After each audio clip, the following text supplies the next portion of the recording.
ఇది మొత్తం 725 మీటర్ల పొడవుతో అలాగే నది ఉపరితలం నుంచి చినాబ్ రివర్ అని అంటున్నాం కదా, ఈ నది ఉపరితలం నుంచి 196 మీటర్ల ఎత్తులో నిర్మించబడినటువంటి మొదటి కేబుల్ స్టేడ్ రైల్వే వంతెనగా మనం గుర్తుంచుకోవాలి. ఇది చాలా ఇంపార్టెంట్. ఈ పాయింట్ ఆఫ్ వ్యూలో ఎగ్జామినేషన్ లో మనల్ని క్వశ్చన్ అడుగుతారు. ఓకే, సో ఇలా ఈ రైల్ లింక్ కి సంబంధించి ఉదంపూర్ శ్రీనగర్ బారాముల్లాకి సంబంధించిన రైల్ లింక్ లో ఇది అత్యంత కీలకమైనటువంటి రైల్వే వంతెన, అంజీ రైల్వే వంతెన అని చెప్పేసి మనం గుర్తుంచుకోవాల్సి ఉంటది.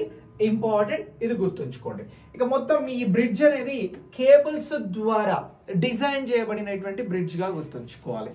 మొత్తం కంప్లీట్ గా కేబుల్స్ ద్వారా డిజైన్ చేయబడినటువంటి బ్రిడ్జ్. సో ఈ బ్రిడ్జ్ పైన 100 కిలోమీటర్ల వేగంతో రైళ్లు ప్రయాణించడానికి అనుకువగా దీన్ని డిజైన్ చేయడం జరిగింది అని చెప్పేసి గుర్తుంచుకోవాలి.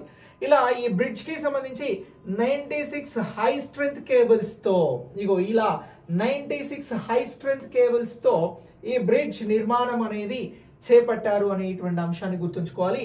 ఇక్కడ భూకంపానికి సంబంధించి, ఎర్త్ క్విక్ కి సంబంధించి జోన్ 5 లో సురక్షితంగా రూపొందించబడినటువంటి బ్రిడ్జ్ గా అంజీ బ్రిడ్జ్ లేదా అంజీ వంతెనను మనం గుర్తుంచుకోవాలి. ఇది దేశంలోనే మొట్టమొదటి కేబుల్ స్టేడ్ రైల్వే వంతెన అనేటువంటి అంశం మనకి ఎగ్జామినేషన్ పాయింట్ ఆఫ్ వ్యూలో ఇంపార్టెంట్. ఇది ఎన్ని మీటర్ల పొడవుతో ఉంటది అని అంటే 725 మీటర్లు. ఈ మొత్తం పొడవు వచ్చి 725 మీటర్లు అని అంటున్నాం. ఇక ఈ బ్రిడ్జ్ కి సంబంధించి నదీ ఉపరితలం పైన దీని పొడవు ఎంత అని అంటే మనం 196 మీటర్లు అని అంటున్నాం. ఇలా దీన్ని గుర్తుంచుకోండి. Very very important. ఈ పాయింట్ ఆఫ్ వ్యూలో ఎగ్జామినేషన్ లో బిట్ అడుగుతాం.